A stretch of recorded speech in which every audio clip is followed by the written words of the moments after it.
are listening to the Heartland Author Podcast. I am Aaron Apollo Camp. For today's episode, I had the opportunity to interview Dick Wybrow. Dick is a former CNN producer and the authors of the books in the Wolfwere Series, which, as the name implies, is a reverse werewolf fiction series, and the Hell Inc. series of books. I'm here with Dick Wybrow, a former CNN producer who is now the author of humorous thrillers in the Wolfwere Series. Dick, welcome to the Heartland Author Podcast. Aaron, so delightful for you having me, sir. I appreciate that. And I bring with me the entire country of New Zealand, where I'm speaking to you from. And everybody here right now who is up and awake says hi to you, sir, and to your audience. Now, how does a Canadian who lived in the United States end up in New Zealand? That is, as you would expect, a somewhat complicated story, but in a nutshell, the most basic part of this, because I'm part New Zealander, I'm part Kiwi, and so the story I like to tell people is basically my father moved from New Zealand he wanted to go to the United States. So 19 years old, he flew into the United States, but back then they had a bit of a quota system. And so what happened was they said, hey, listen, we're all filled up on Kiwis. Go ahead and go to Canada. They'll take anybody. So he went to Canada, and he met a beautiful Canadian girl. He slept with his sister, and about 9 months later, I was born. And so basically that was my inauspicious beginnings in the world. Then for about the first 10 years or so living in Canada, he decided that he wanted to go back to the U.S. or go to the U.S. for the first time, and we ended up moving out of the U.S. And so I ended up spending the first several decades of my life, well, after that first 10 years in Canada, moving all over the U.S. For the first part, obviously, with my parents, and then after that I got into radio. And then in radio, I went to Missouri and Florida and Southern California. I did a rock radio station in Atlanta called 96 Rock. And then I got into television. As you say, I ended up working at CNN. I did that for about a decade or so. And as I mentioned, my father was Kiwi, which meant that half of my heritage being New Zealander, I actually had a right to be here. And so I just came knocking on the door, and they went, oh, I don't know, he doesn't look right. And I say, oh, I've got birthright. And they're like, oh, come on in. So I brought, I was me, and then I brought my southern wife here into Auckland, New Zealand, and that's how we got here. I'm asking this question because here in the United States, there was a race car driver by the name of Dick Trickle at one time. Yeah. Have you ever been teased because of your name? Yes, a fair amount. You know what's funny about it is because, like a lot of people, when I'm at home, I go by Richard. In more the professional world, I go by Dick. Now, to be honest, that said, when my wife's mad at me, she doesn't call me Richard. It's usually the other, but that's for different reasons entirely. But no, I got a bit teased by it. My father was actually one of the first people to call me Dick when I was younger, and for the longest time I thought it was just because he didn't like me. But no, I get teased a wee bit of it. Here in New Zealand, I get a bit of a side eye from people, where people go, "Does he realize what that means?" Is like, of course I realize what that means, and it is something that is kind of fun to keep people a little bit off kilter. But I actually prefer the name. It's you don't forget it, that's for sure. So I normally ask this as the second question in most of my interviews, but I'm going to ask it because of the third. Without spoiling too much of your Wolfwere series, the name of that kind of hints at what it is. What books are in the series, and what is the series about? So at this point right now, I've got the first two. I'm writing the third as we speak. It's Cain is the first book, and then there's Unleashed, which came out here just a short time ago, and then the third, Unhinged, is going to be coming out in December. But in a nutshell, as you hinted to, it's basically a reverse werewolf story. It's about a wolf in the woods that a man comes along, bites the wolf. He's infected with some particular thing I won't get into, but he bites the wolf, and that wolf turns into a 6'7" French Canadian. Then he spends the series then trying to find some way to get back to his wolf pack, and he's joined by this young woman named Imelda, and Imelda is possibly a criminal, or if nothing else, an ex-criminal. But what he needs from her is, for all the things that he has found he can do as a human, the one thing that really he struggles with, there are a couple things, but specifically he just can't work out how to drive. So Imelda comes on board initially just to kind of drive for him because he can't work it out. But as the series progresses, she more and more becomes invested in his quest to get back to his wolf pack. And so she joins him increasingly in that adventure, taking more and more of that to heart. And they become a bit of a team as this moves on. And so that, in a nutshell, that's the story. He's trying to find out who this man who bit him was, how this all came to be, and hopefully find the secret to be able to return back to his form as a wolf. And that is their quest through the series. Are the books in your Wolfwere series self-published, traditionally published, or published through a hybrid press? I guess you could argue on the verge of being hybrid. All my stuff is self-published. I've been writing for many years, and I have had experience in some of the trad stuff. I had an agent for some time, a screenwriting agent for a while, and I didn't have, as a lot of people don't, I didn't have the most amazing experience in that world, so I went and I took it upon myself to do some self-publishing. Within about 2 weeks of Kane being published, though, I got produced by some fantastic people at Podium Audio, and so Podium has taken the series on, and they are producing those books as we speak into audiobooks. So the print side or the ebook side of it, I'm doing all of that myself. The audiobook is being produced, as I say, by Podium Audio. How and why do you write humorous thrillers? The how, I guess, comes down to it's what I like to do. It's my favorite. So I always find humor itself, the creation of humor, or just enjoying humor, is just such a thrill because, if you want to make somebody mad, you punch a dog. If you want to make somebody sad, the dog dies. This sort of thing. I'm not saying it's easy, but to be able to kind of get to those emotions, we know those paths pretty well. Humor to me is voodoo. Humor to me is one of those things that is a sort of amorphous thing. If you can find some way to grab into that, to get into that zone, that is just a beautiful, magical thing. And so I love finding those bits and pieces. I love finding those avenues to get into something that's humorous. I actually started, I began on this path as a stand-up comedian. I did that for a good couple of years. Then I moved into doing rock radio, and then moved that into some writing side of it. So I really, really enjoy that creation, that world, moving into it.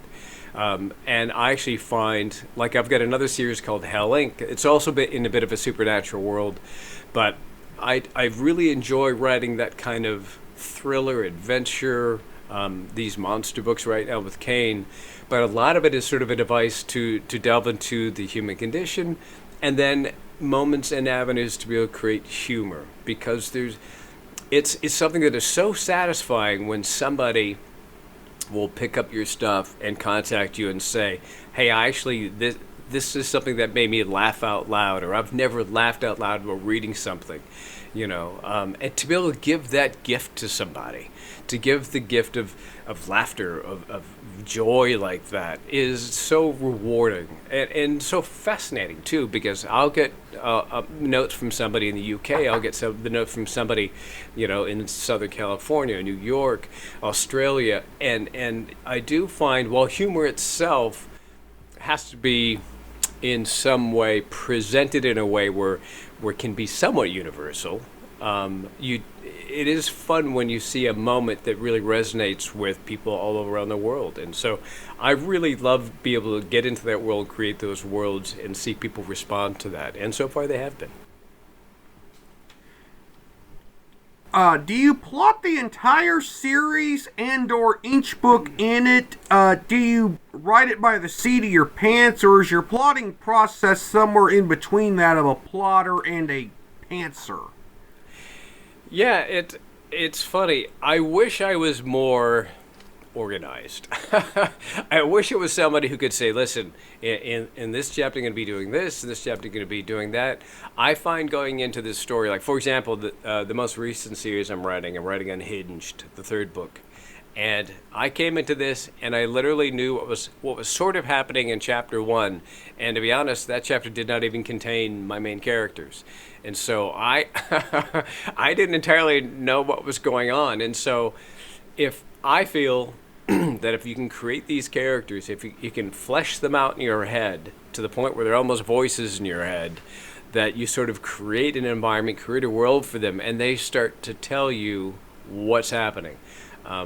Once that process sort of begins to flesh out, usually the first couple of chapters, it might take 10,000 words, 20,000 words, whatever it might be, and then you really start to get an idea where the story is going. At that point, I start to, now that I've been hearing from these characters, these voices in my head, then I start to craft it a bit. Otherwise, it's chaos. And so I usually only sort of, not plot as much as I usually sort of get a bit of a, it's a little bit like going on a road trip with your uncle or something. It's like, we're going to go over that general direction over there. Maybe we'll stop at a Quickie Mart, and then we'll go look at the world's largest ball of twine. And so I've got an idea about some plot points of where I'm going. But when it comes to a lot of it, I just sort of let things come to me. And I've had some just amazing moments as a creator, as a writer, where I'm along for the ride as much as anybody, and I really enjoy that. You know, I get a lot of times I just tell people I'm the first reader, because as these characters start to bring me into this world, I'm just as having as much fun as anybody might be the first time they read the story. So to answer your question, basically I start off as a complete pantser, and there's a little bit of plotting along the way as we go. Do you world build for the Wolfwere series, and if so, what is your world building process like? I think the advantage that I have, and the things that I like, is I like worlds that are they're right here, right now. As you look around, as you're listening to this, you take a look at table, chair, person sitting across the room, cat over there throwing up on the floor, all those things that we have in our world. So, but what I like is just tweak it slightly, that there's something just a little bit more. There's something just behind that. Because we always feel that way, right? We always feel there's just, if I just pay attention to it, I can see the little bit of magic hidden behind the curtain. And sometimes it's hard for us to find that. It's there, I think, but it's hard to find that. And so what I do is I take the world that we're all living in right now, and I point out the bits and pieces that are magical behind, sort of just behind the scenes. So that's the world building I do, and so that way I'm plagiarizing the world all around us in that sense, and I'm just adding that little bit of magic. As you have narcolepsy, what is it like to write with narcolepsy, and what is the biggest advantage and disadvantage of having narcolepsy for you as an author? Well, easily the biggest disadvantage is I'm tired all the time. If a lot of, it's funny, when I came to New Zealand, I was surprised, and I guess we all have different, culturally there's a lot of different things that we focus on. I found there's a lot of people here in New Zealand that don't know what narcolepsy is, and if you don't know what narcolepsy is, that's basically you're tired all the time, and it's it's not just I'm sleepy, it's you're chronically sleepy all the time. It has to do with the amount of hypocrite your body makes. There's some theories that there might be some sort of autoimmune thing where your body starts chewing up the hypocrite, this sort of thing. So I don't really have the particular hormone or whatever that might be that is telling your body to be awake and to be able to, when you sleep, to be able to have restful sleep, which means that I am always tired. And so the tough part of that, of course, is always being in that state and then having to regulate some of the emotions that comes with it, because you know how kind of snap judgment you can get. Or if somebody says the wrong thing when you're tired, you're going to bite somebody's head off. So it took me some years to realize that, because I only discovered I was a narcoleptic in my late 20s. And I was like, oh, that's why people talking drives me crazy. But what I actually see narcolepsy as a bit of a superpower. I really do, and I'm not trying to put too positive a spin on it, because it is challenging sometimes. But I do find that with narcolepsy, and how I try to describe it to people is, do you know that moment where you're lying down, going to bed, and you're just drifting off to sleep, and those thoughts start coming, and you go, "Wow, that is a neat idea. That's a cool idea for a story. That's a cool idea for a painting. The creativity starts to kind of just flow through you. Maybe because some of those governors that we put on ourselves during the day, they start to go to bed before you do, and so that creative spirit starts to build up in you. And I feel that because I am almost constantly between wake and sleep the entire time, that I find myself, I don't know, moving into places creatively through the day, as I go through the day, that let me create strange worlds, and like a funny line might come to me, or even like a conversation between characters might come to me through the day, because I don't have those same governors throughout the day. The difficulty is, like, as I'm speaking to you, Aaron, every now and then, because of the narcolepsy, my head fades out. And so if you hear me start to drift off tangentially on something, and it sounds like I'm wandering around, that's because one part of my brain's going, hey, come back. We're over here. You got to pay attention to what we're doing. You need to come back from playing with the purple flowers in the corner. So to be able to stay focused as I'm in a moment, as we are now, Aaron, sometimes that's a bit of a challenge. But creatively, I think the narcolepsy gives me, to be honest, gives me a bit of an advantage, and I embrace that. What is the most rewarding part of being an author? I think the most rewarding part is typing those two words, the end. And that's not to say that, I can't wait till the process is over. I think the rewarding part of being an author is sort of creating these friends that I have in my head and sharing them with the world. Here's this story, here's this piece put together. And for as much as I glibly say, these characters are telling me, put this, hey, here's what they're saying here, and here's where they're taking me here. It is a process. It's like, as I mentioned earlier, I did radio for a good number of years, and people would say to me, I like to talk. I like to be on the radio. There's so much more that goes behind sitting down in front of a microphone and actually constructing a thought, an arc, a bit of a storytelling process. So to be able to sit down and do, 3 hours of radio and just talk as people think on the air, that takes years and years of understanding, how to be able to speak to somebody, how to be able to craft something on the radio, to be able to make it something coherent people would want to listen to in the first place. Writing's the same way. Yeah, it is putting words on a paper. It's sitting down and typing each day, a couple thousand words each day. But there's so much more that goes in behind that to create those particular stories. Prior to your work as an author, you used to work as a producer for CNN on a stand-up comedy show they used to air. What was it like to work for a major news media organization, even if it wasn't really a news program you worked on? It was called What the Week, which was one of the most dreadful names ever people could come up with. It was Pete Dominick is a comedian and also a political commentator, and so they came to they knew of my background. I had worked with I'd worked with a bunch of well-known anchors in the years I had been there, and they knew about my background as a stand-up comedian and some of the writing, and Pete Dominick was a rising star and continues to be a rising star. And so they said, we want you guys to do a half-hour news program with a comedy bent, but still the news side of it. And so, and CNN is, it's a very trusted brand. It's a very well-known brand. And so, so we had to create sort of an environment to bring some humor in there, with the news bent, and so we did interviews. We had not sketches as much, but we had moments where he could sit and comment on the world. But I always find that humor, the reason why humor works, especially in an environment like that, the reason why humor works is because it speaks to something that's truth. You know, it's not going to be funny if you're not doing knock knock jokes on a CNN humor show. If you're touching somewhere that has an element of truth, I think that that's where the humor works. And I actually feel that humor, in its purest form, is total truth. That's why it relates to us. It's not the moments about some person falling down and we laugh at the person falling down in the old school sort of way.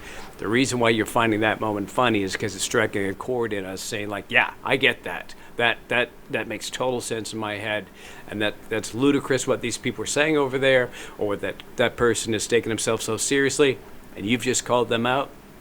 That's why in many cases, like especially in that case in What the Week on CNN, the moments that were most funny were the moments that really hit the heart of the truth. And so it actually fit into the brand really well. But elements came together. I think we did the show for just shy of a year or so. But it was a Saturday night, and then the Arab Spring happened at that time, and then it just became an environment where at that time things were a lot less funny in the world, and so we put it on pause.